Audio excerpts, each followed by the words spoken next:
Salom do'stlar, bizning kanalimizga xush kelibsiz. Bir necha kun oldin estradamiz yulduzi Sevinch Mo'minova Showcase sayti mehmoni bo'ldi va muxlislar tomonidan kelgan savollarga javob berdi.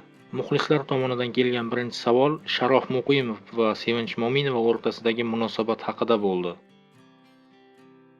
Va ushbu savolga Sevinch Mo'minova shunday javob berdi. Biz Sharof bilan to'yimiz o'tganidan so'ng 5 oy birga yashadik va shundan so'ng alohida yashashni boshladik. Lekin qonuniy er-xotin hisoblanamiz hozirgi kungacha. Ertaga esa sud bo'ladi. Ertaga sudda biz qonuniy ravishda ajrashamiz. Keyingi savol. Sizning qaynonangiz olamdan o'tganida, ya'ni Sharofning onalari olamdan o'tganida, siz atigi bir martagina ularning uylariga borgan ekansiz. Bunga nima sabab bo'ldi va bu gap qanchalik rost yoki yolg'on? Ha, bu gap rost. Sharofning onalari olamdan o'tganida biz Sharof bilan birga yashamas edik va bizning munosabatlarimiz unchalik ham yaxshi emasdi. Shu sababdan u yerga borishni noto'g'ri deb hisobladim va u yerga boshqa bormadim.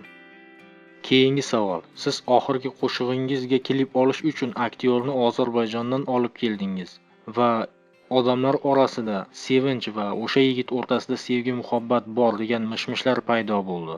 Shu mishmishlar qanchalik rost yoki yolg'on? Bu gaplarning hammasi yolg'on. Biz u yigit bilan oldin ham bir klip olgan edik va uning aktyorlik mahorati menga yoqib qolgan edi. Shuning uchun uni ushbu klipimga ham taklif qildim. Bor gap shu.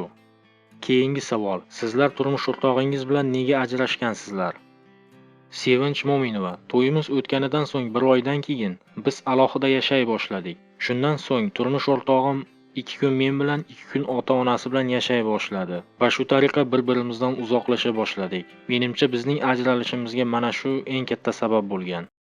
Menga nimaga bunday deyishmaydi, qizg'onishmaydi. Men ularga hayotiga aralashmayman. Prosta men aytaman, iltimos. Keyingi savol. Siz mana shu dil gavharidagi ozarbayjonlik yigitga turmushga chiqqan bo'larmidingiz? Ushbu savolga esa xonanda Sevinch Mo'minova, men bunday jiddiy savollarga javob bera olmayman. Oila qurish juda ham jiddiy masala deb ushbu savolga javob berishni xohlamadi. Shundan so'ng Showcase sayti boshlovchisi Laziza tayinlik bir savol bermadi, lekin ularning suhbatlari juda ham uzoq davom etdi.